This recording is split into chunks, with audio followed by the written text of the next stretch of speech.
Hello mga kababi! So let's get ready with me for today's video. Let's get ready with me, pangani. Kala mo naman, kagandahan ng ating mong girl. So kung mapapansin nyo nga mga kababi ko, ay iba yung background natin ngayon. Anong color yung nakikita nyo? Yun din yung nakikita nyo yung gamit ko. Oh my god, unexpected matchy-matchy. So wala nga pala ako sa bahay namin for today's video. Bilangin nyo kung makakailang so ako. Ewan ko ba kung bakit. Puro so.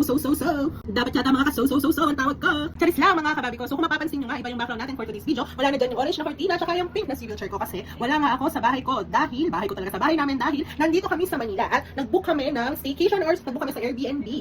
Biglaan nga lang pala mga kababi ko yung pag-book namin. Akala ko ay balikan lang kami, pero sabi ng mga kapatid ko ay pag-book na nga daw kami dahil baka gabihin kami ng uwi. At dito nga kami mga kababi ko, nag-book around Pasig at yan yung overview mula doon sa aming room. Sumula nga pala dito sa aming room ay matatanaw yung mga naglalakihang building mga kababi ko. Nakakamiss rin pala yung mga ganitong tanawin dahil dati nga pala mga kababi ko, kung hindi nyo alam, sa Manila nga pala ako nagtatrabaho, particularly doon sa around BGC. At nung nasa Manila nga ako mga kababi ko, ay doon ako tumutuloy sa kondominium ng aking pinsan na kung saan matatagpuan around Santa Mesa.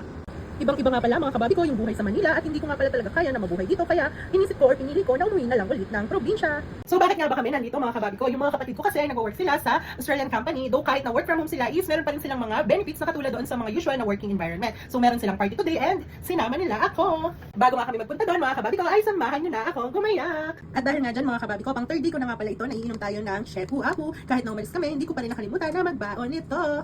Sa pag-inom ko nga nito mga babi ko, yung na-experience ko ay nawawalan nga pala ako ng gana kumain. Katulad kanina, ang last na inom ko kasi ay kahapon or kagabi. Tapos kaninang maga parang umepekto pa rin siya kasi nung nagbiyahe kami, dumaan kami sa Shell para kumain. Dati yung usually nakakain ko dalawang rice sa isang kainan. Tapos hindi pa ako nabubusog.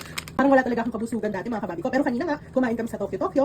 Hindi naman ganun kadami yung pagkain doon, pero hindi ko siya naubos. Nakapanglahati ko nga lang siya mga kababi ko. So yun, hindi ko nga pala naubos yung in-order namin sa Tokyo kanina. At panglahati ko nga lang pala siya na hindi naman normal sa akin dahil malakas talagang kumain ang babi nyo. Kaya uminom muna ulit tayo nito bago tayo magpunta dun sa party kasi baka mamaya madaming pagkain doon or kung ano man yung abutan namin doon ay para makontrol ko na siya agad. Ang sarap talaga ng flavor niya. Hindi siya nakakasuya or hindi siya nakakasuka. Nakaka-refresh talaga siya mga kababi ko. Alam niyo nga ba mga kababi ko, hindi siya katulad ng ibang pampapayat na try ko dati. Yung mga tsa-tsa na iniinom, tapos magbabawas. Hindi siya ganun kasi since uminom ako nito and yung hanggang pang second day ko, hindi nga ako nag-LBM or kung ano man na makakapaglabas ng bowel movements. Kundi ang naging experience ko dito is parang nagko-compress yung appetite ko na which is nawawalan ako ng gana kumain or pakiramdam ko is lagi akong busog. Kaya ubusin na nga natin to para kung madami man pagkain doon sa pupuntahan namin ay hindi na ako malakas kumain.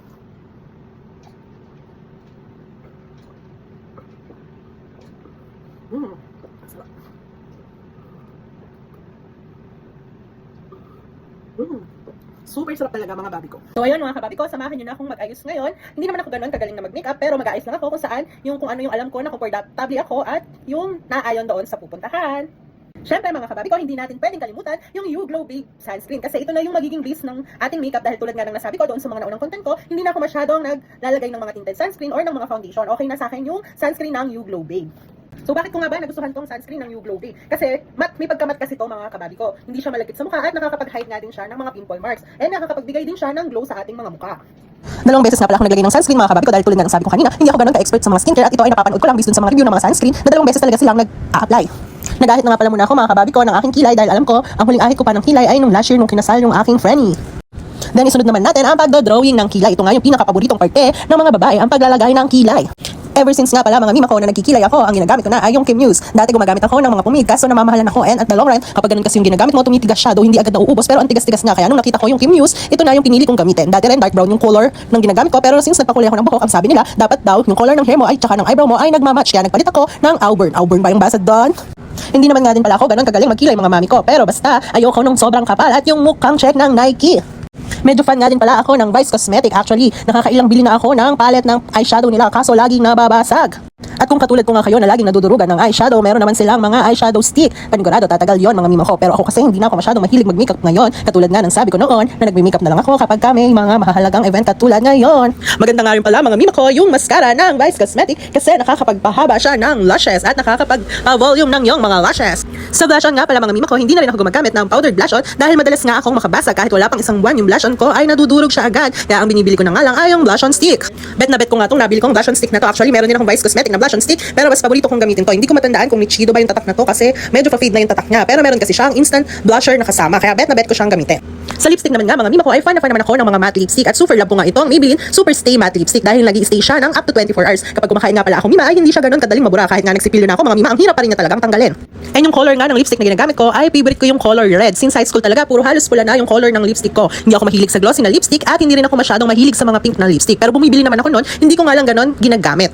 So ayun mga kababi ko, naka-makeup na tayo. Medyo kinapalan ko lang siya ng konti kasi hanggang gabi nga pala tayo doon. At alam niyo ba kung ba't ako sumama noong sinama nila ako? Kasi merong concert doon yung parokya ni Edgar. At nung bata-bata nga ako, sila yung pinaka-favorite band ko. At ngayon, pagkakataon ko na para makita si Chito Miranda. Oh my gosh!